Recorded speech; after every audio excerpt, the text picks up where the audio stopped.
Hola, ¿cómo están amigos? Muy buenos días o tardes según la hora en que vean este video. Soy su amigo Cruz Sánchez y estamos una vez más aquí en mi cuarto oscuro, con mucho frío pero muy contentos porque hoy tengo la fortuna de entrevistar a mi querida amiga y ya compañera de viaje en un tren sin luz de hace mucho tiempo.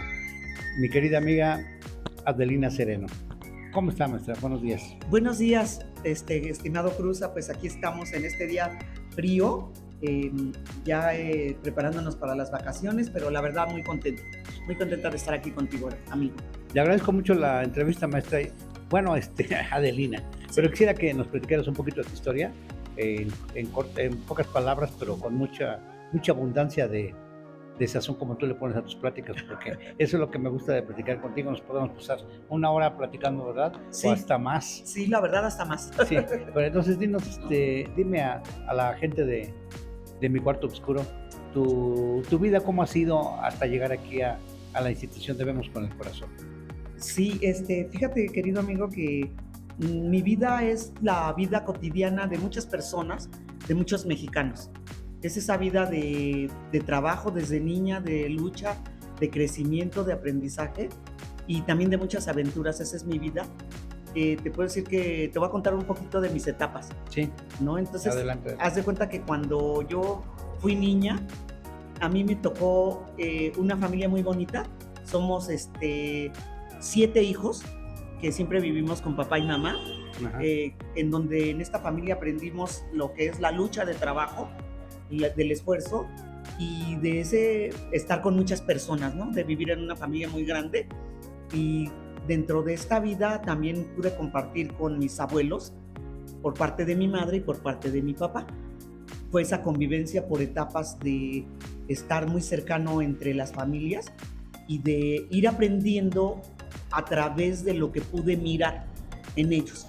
Ese fue mi crecimiento durante mi niñez y lo que me gusta mucho rescatar es que tuve figuras de mucha autoridad dentro de la familia. Ya sabes que siempre hay personas que son más fuertes que otros. Exacto. Entonces a mí me tocó de las personas más fuertes que tuve como ejemplos, pues son de los que creo que formaron mi carácter y fueron formando mi vida a través de ir creciendo e ir valorando sin muchos sermones en la vida, porque ya sabes que hay gente que te enseña a través de sermones, ¿no? Sí, te traen asoleado con tantos regaños. Ajá. Pero podemos decir que tú en determinado momento aprendiste con el ejemplo. Sí. Y aprendiste que para que uno en la vida sea algo, tiene que tener un peso en la bolsa ganado con tu propio esfuerzo. Sí. ¿Es correcto? Es correcto.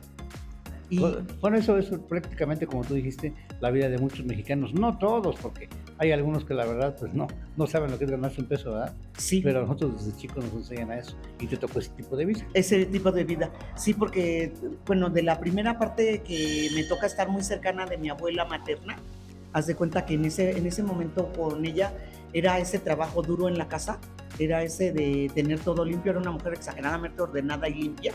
Ella decía que tú debes usar la ropa blanca como para que puedas comprar las tortillas en la ropa. Claro. Así te decía. Entonces a nosotras nos traía como, fuimos 4 mujeres y siempre en eso de ser muy hacendosa y de tener mucha laboriosidad. Esa palabra me gustó desde chica, laboriosidad, ¿no? Oye, a eso se debe tu actividad que tienes aquí en la institución. ¿Cuántos años llevas en la institución? Voy a cumplir en enero 15 años. Fíjate, de trabajo aquí en la institución. Pero esos 15 años, ¿has hecho lo mismo que has hecho toda tu vida? Sí. No puedes dejar de hacerlo, ¿verdad? No puedo, porque fíjate que precisamente en otra etapa de mi vida, cuando fui creciendo, me tocó muy buena fortuna de lo que pude aprender también afuera, ¿no? Claro. Como que en mis grupos de escuela, en mis trabajos, siempre tuve gente muy buena alrededor de la que también aprendí mucho, pero ya llevaba yo ciertas bases, ¿no? Ya traía yo esas ganas de salir adelante, esas ganas de trabajo. ¿Y no crees que tu cuerpo esté acostumbrado a ese tipo de actividad?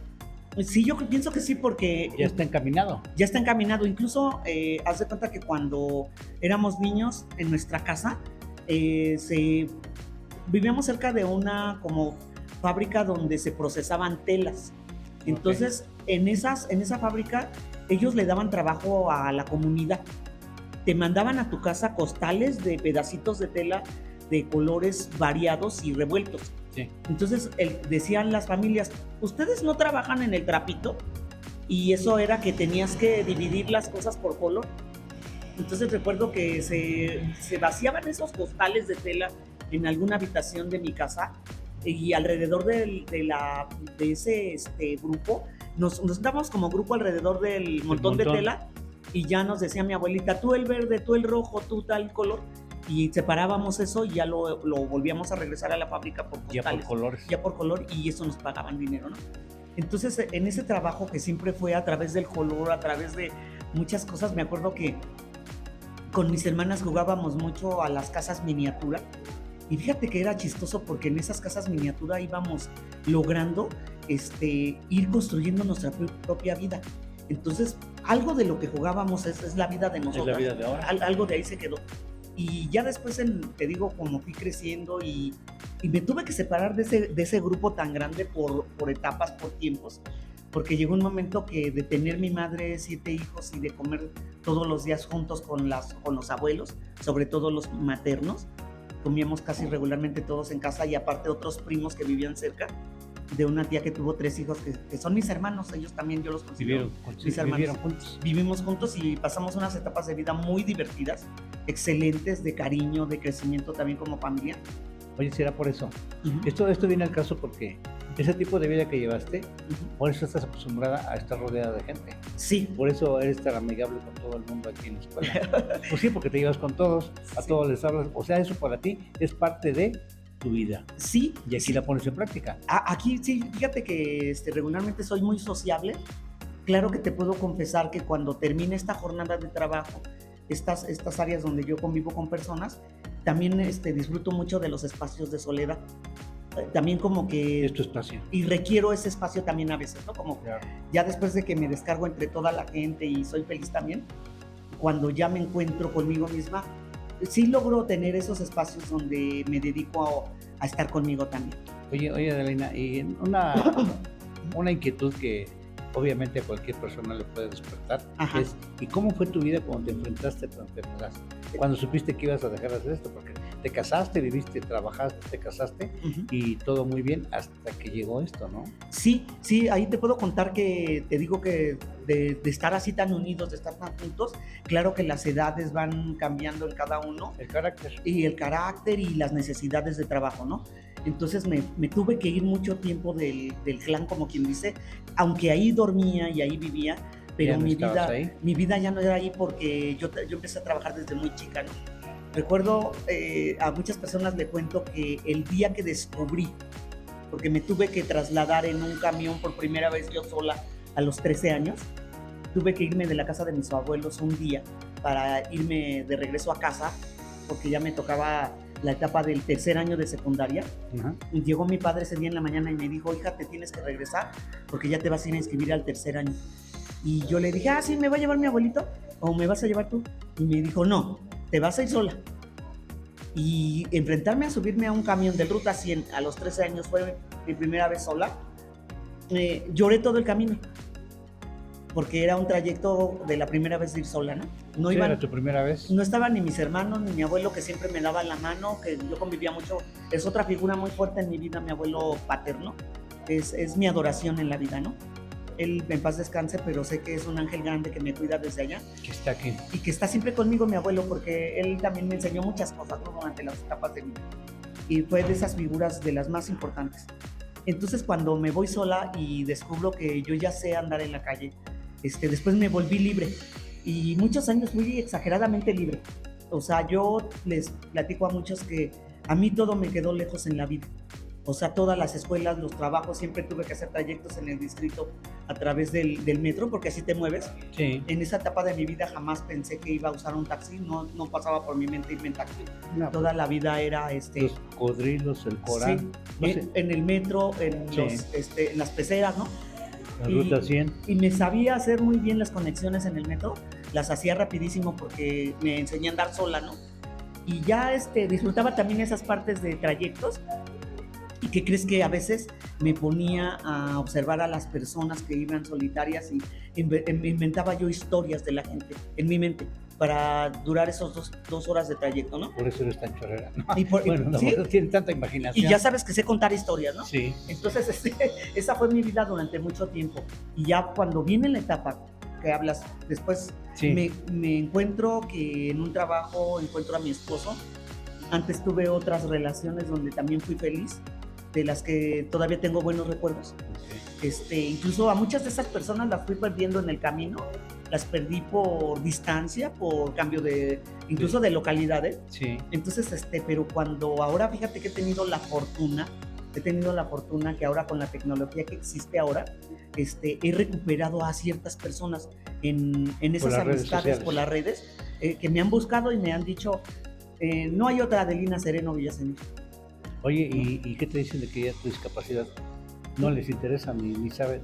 Fíjate que cuando he hablado con ellos, ha habido desde el que lo toma muy natural, ¿no? Exacto. Porque así es la vida, y otros que me han dicho, si pudiera te daba mis ojos. Así me han dicho. Sí, pero bueno, sabemos que, digo, se lo dicen porque pues, eso es lo coloquial, ¿no? Claro. Y ya se cuenta que cuando voy recuperando a esas personas, pues voy teniendo mucha felicidad en esta etapa de mi vida, porque digo, a lo mejor en esos momentos donde yo por algo me tocaron esas personas. Es un encuentro con el pasado. Sí, y que los puedes recuperar en una buena forma, es lindo. Sí. Es lindo. Y cuando te digo que ya conozco a mi esposo, me caso, tengo ese proyecto de vida, como todos, como muchos de nosotros, sí, de salir adelante, de crecimiento y todo, pero me doy cuenta que cuando tengo... al principio de mi matrimonio todo fue lindo también, ¿no? Porque ya traíamos un proyecto, porque mi pareja fue una persona muy trabajadora. Lo conocí en una empresa y logramos hacer una muy buena relación, incluso por departamento, porque él era producción y yo ventas. Ajá. Entonces, hacíamos mancuerna y decían mis jefes que nunca había habido una tan buena relación en la empresa, ¿no? Él produce y tú vendes. Sí, y era un lenguaje muy bonito porque cuando platicábamos, algo que rescato mucho de mi matrimonio y que siempre les digo es que siempre pude platicar. O sea, siempre tuve esa conversación. Mi esposo era un excelente conversador y aparte era un hombre súper inteligente. Y yo les digo, era tan inteligente que se casó conmigo. Entonces, de hecho, lo quieres y lo quisiste. Sí. Pero lo sigues queriendo. Sí, ¿qué crees que...? Se nota, no tienes que decirlo, yo lo noto. Yo en ese cariño que le tengo, y él mucho me decía siempre, no porque te mueres te santificas. Claro, y nunca lo santifico, pero realmente tuve una gran pareja. Bueno. A los 2 años de casados tengo a mi hija. Nace mi hija Laura Jimena. Y en ese momento, después de 4 meses de vida de mi bebé, todo iba miel sobre hojuelas. Mi esposo fue una persona que enloqueció cuando supo que iba a tener un bebé. Enloqueció, así literal, ¿no? Entonces, el mejor padre del mundo, mi esposo.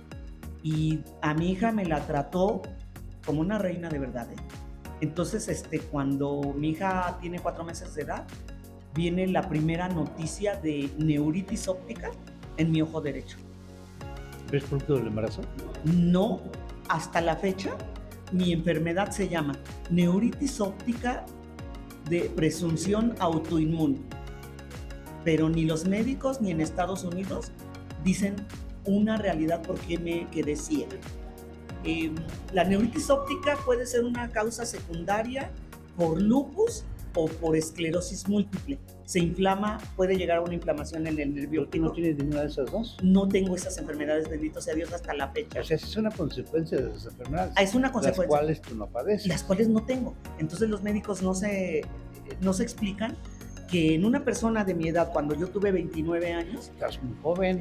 A los 29 años me haya dado esa enfermedad y haya yo resultado con amaurosis, se llama, amaurosis del nervio óptico, y eso significa que se murió el nervio óptico. Sí. Bueno, ¿pero qué te dijeron? ¿Ya no vas a ver o poco a poco lo perdiste o luego? En una mañana, en unas horas, como unas 4 horas, perdí la vista totalmente del ojo derecho. ¿En serio? Con tratamiento. O sea, te despertaste. Ajá, me desperté viendo borroso y con un dolor al tratar de fijar la mirada. Y cuando trataba yo de mover el ojo me dolía. Así como cuando te dicen, tienes una punzada, ¿no? Sí, entiendo. Eso fue. Durante ese día vi como 5 médicos diferentes en ese día y para las 5 de la tarde ya estaba yo con un neurooftalmólogo que dijo, es neuritis óptica y le vamos a hacer muchos estudios para saber de dónde viene, le vamos a poner bolos de cortisona. ¿Pero ya no veías? A esa hora, ya como a las 11 ya no veía, de ese día. Y a las 5 de la tarde menos. Ya no, No, solo o sea, en el ojo derecho. O sea, el izquierdo sí funcionaba, pero Todo el todavía tiempo, no. sí. ¿Y no se puso blanco? No, incluso mi madre dice que yo tengo una mirada funcional a nivel O sea, tus estético. ojos están normales. Ajá, como que están normales y a toda la gente que me mira. Sienten que los ves. Y mi madre les dice, ¿verdad que a mi hija no se le nota lo ciego? ¿Verdad que no? Entonces, en esta parte te digo, así fue. Al poco tiempo, después de muchos tratamientos. Pero en realidad, a ver, le pregunto yo a mi amiga Sereno. Sí. ¿Qué sentiste eso? En ese momento era todo desconocido. No tenía yo nada claro, no tenía ni miedo. O sea, estaba yo dejándome llevar por los médicos. ¿No te presionaste? No, haz de cuenta que fue así como que la fortaleza de mi esposo junto a mí, que él me dijo, estamos juntos, desde ese día me lo dijo, en esto estamos juntos y vamos a salir juntos. Entonces a mí esas palabras siempre me fortalecieron, pero claro que ¿No cuando... te deprimiste? Sí, claro que cuando fue pasando el tiempo, porque el primer golpe fue, yo estaba lactando a mi bebé y ese día me dijo el doctor, tú ya no puedes lactar a tu bebé. O sea, te vamos a poner unos medicamentos que son fuertísimos. Ese día me pusieron una inyección intraocular. Sí, aquí en los ojos. Ajá. Bueno, en el derecho. En el derecho. Y recuerdo con mucho dolor, duele, o sea, fue a mí me la impresión. pusieron y se siente, yo ya lo platiqué en un video. Ajá. O sea, te ponen aquí la máquina Sí. y tu cabeza está fija y viene y sientes cuando truena tu ojito. Sí. Y sientes cómo te va entrando el líquido. Sí. Y eso fue lo mismo que te pusieron a ti. Eso. Y ya se cuenta que ya después los tratamientos fueron muy agresivos. Casi nosotros podemos tomar miligramos de cortisona. Y a mí me ponían por día 1 gramo intravenoso. Y un médico me dijo que era una cantidad de cortisona como para un caballo. Sí, así me dijeron. Entonces ya cuando pasa el tiempo y viene toda esta situación en la que hasta la fecha no hay un diagnóstico, por ahí también hubo esa reflexión que decía mi esposo también, el diagnóstico te mata. Y a mí hubo prediagnósticos que fueron desde que es un tumor cerebral, ¿no? Y te aguantas los 15 días de que te llegue el estudio y te den el resultado. La incertidumbre, y eso fue lo que me fue matando poco a poco. Y eso fue en el derecho. Ajá. ¿Y luego cuando empezaste con el izquierdo? En el derecho empieza el 26 de enero de 1998. Y para mayo del 98 ya me había quedado totalmente ciega del ojo derecho, ya no había nada que hacer. Y fue el diagnóstico de que se murió el nervio óptico, pero tú puedes vivir con un ojo, tú puedes seguir viviendo.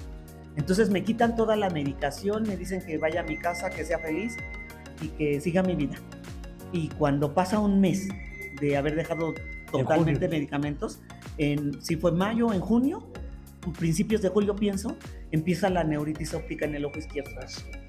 Y entonces otra vez las carreras, otra vez... Ya. Algo que recuerdo con tristeza, porque es algo que nos pasó a mí y a mi esposo, fue que teníamos un endeudamiento familiar, pero tremendo. O sea, porque iban desde estudios que de un día para otro tenías que hacer un estudio que resonancias magnéticas que iban de los 15,000 pesos, ¿no? Entonces ya debíamos mucho dinero, ya todo estaba más oscuro que antes a nivel familiar. Y ahora va el otro. Y va el otro y viene mi hija creciendo, ¿no? Mi hija con meses de edad, y la incertidumbre de la familia y el endeudamiento y la pobreza y la devastación, ¿no? Y esa primera etapa fue muy dura, muy dura. Yo recuerdo que poco a poco me fui quedando más en la cama, ¿no? Y duraba yo semanas en la cama. Y luego duraba semanas internada. ¿Pero ya no veías? Ya no veía. Y mi círculo era médicos, doctores, cama. Médicos, doctores, cama. Y obviamente, imagina la vida de mi esposo y de mi hija, ¿no? Imagina. No, pues, Entonces, creo que lo que me duele, sí por mí, obviamente, porque tampoco voy a negar que yo no soy de piedra, ¿no? No, pues no. Me duele por mí, pero me duele también por los colaterales. Pero Ese momento. está a tu alrededor, tu mamá. Sí, todos ellos. Me acuerdo que una vez le dije a mi madre, no quiero que sufran por mí, yo estoy bien. Y me estaba muriendo. Y ya después, poco a poco, porque siempre hay herramientas, siempre hay vida para ir saliendo, pero cada vez era más cama. Fueron 9 años de cama casi. ¿Sí? Y ya cuando mi esposo me dejaba A los 38 años. Sí, y ya se cuenta que ya cuando pasan esos 9 años de casi estar en cama, de tener casa cada vez más perdida la vida, porque haz de cuenta que poco a poco te van quitando hasta los derechos. Pero fíjate que cuando vas, aquí hay un tema muy difícil de tocar, Ajá, pero es bien cañón. sí, O sea, toda la vida que tú me cuentas es familiar y todo lo ves esto, sí. pero por dentro estás que te llevan, ¿no? Sí, sí, Tú misma por dentro. yo estaba muerta. Yo haz de cuenta que así como me dijeron que había muerto mis ojos, mis nervios ópticos, yo morí. Así tuve que renunciar a todo, porque incluso en tu casa te van diciendo tú ya no, y tu familia te habla por teléfono y te dice que tú ya no, ¿no? Entonces cuando creo que la primera luz que hubo fue cuando mi hija entró al kinder, ¿no? Cuando mi hija entra al kinder y yo 4 años. Ajá, y yo empiezo a hacer cuenta, a vivir entre las mamás de los niños, ¿no? ¿Y cómo le hiciste para levantarte? Ya no, dime algo. ¿De dónde sacaste fuerzas? ¿Qué hiciste? ¿Qué te hizo vivir? Porque eso es una cosa que todos debemos saber. Sí. Yo te puedo decir cómo le hice yo para no hacer caso de mi ceguera. Ajá. Pero tú, con tu fuerza que tienes, con toda tu voluntad, ¿qué tuviste que hacer para poder levantarte de esa cama? Ajá. Creo que lo que tuve que hacer fue levantarme un lunes sin tener nada que hacer en mi vida. Una persona que tiene una hija y un matrimonio y una vida. Una hija y un esposo. Y un esposo. Y se levanta un lunes, que es un principio de semana donde todos tenemos proyectos. Sí, hay que hacer. Y yo no tenía que hacer en mi vida. Ese día me di cuenta que me estaba muriendo. O sea, que podías levantarte o no levantarte, salir o no salir. Ajá. O sea, ya valiste. Ya valí. Y cuando me di cuenta que mi vida no tenía sentido, pero bendito sea Dios, semanas antes habíamos encontrado, es real, es literal. Por eso estoy aquí. Porque yo tuve que encontrar Vemos con el Corazón. ¿Lo encontraste? Lo encontré. ¿Ya vivías aquí? Sí. Haz de cuenta que semanas antes de que ese lunes me levanté sin tener nada que hacer, pero tenía un teléfono en la mano. Y era el teléfono, es literal, tenía el teléfono de Vemos con el Corazón, pero no lo podía leer. Entonces, ¿y tenías el teléfono de tu casa? Sí. ¿Que podías marcar? Sí. Porque marcabas teléfono. Sí. Entonces haz de cuenta que obviamente los teléfonos de mis amigas me los sabía de memoria, ¿no? Pero ese teléfono no lo sabía. Ese no lo sabía. ¿Y cómo sabes que era de Vemos con el Corazón? Porque mi esposo me lo había anotado en un papelito, yo guardé el papel por 2 semanas. Y cuando me levanté ese día y estaba tan triste y tan devastada, lo único que hice fue marcarle a una amiga. Y le dije, amiga, necesito que me lleves a un lugar, pero tengo el teléfono, pero no sé qué número es. Se llama Vemos con el Corazón y está por donde tú vives. ¿Dónde vivía? ¿En Seguruco? Ella vivía atrás del panteón ese de San Felipe. Sí. Ahí vive ella y estaba cerca de Seboruco. Ella tenía un poco de idea. Sí, claro, pues está a 2 cuadras. Paseos del Valle, allá vive. Sí, es un fraccionamiento. Entonces hace cuenta que agarra y me dice ella, amiga, ¿quieres venir a mi casa? Porque ya yo me moví en taxi. Me dijo, ¿tú te vienes a mi casa en un taxi o yo voy por ti? Y yo le dije, no, amiga, yo voy a tu casa, pero tú me llevas a ese lugar. Llegué a su casa, hablamos por teléfono y nos dijeron que nos podían recibir ese mismo día. Y me llevó. ¿Te trajo? Sí. Bueno, te llevó a Seboruco. A Seboruco. Ahora quiero que me digas esto. Uh-huh. ¿Qué sentiste cuando llegaste? Cuando llegué era una casa desconocida, con todas las complicaciones que tiene una casa que no conoces, ¿no? Que hay subidas, bajadas. ¿Y el ambiente? El ambiente era un lugar muy solitario, callado, en silencio, porque la escuela empezó a trabajar en septiembre del año anterior y yo fui en enero. Entonces yo llego y me recibieron y yo ya había ido a muchos lugares donde yo quería hacer cosas y me decían que no se podía porque no tenían habilidad para personas con ciegos. ¿Y ahí qué te dijeron? Y ahí me dijeron que sí era candidata.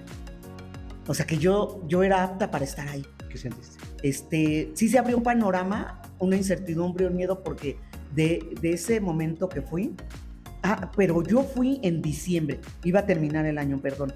Yo fui en diciembre y en enero 7 del siguiente año era la junta informativa.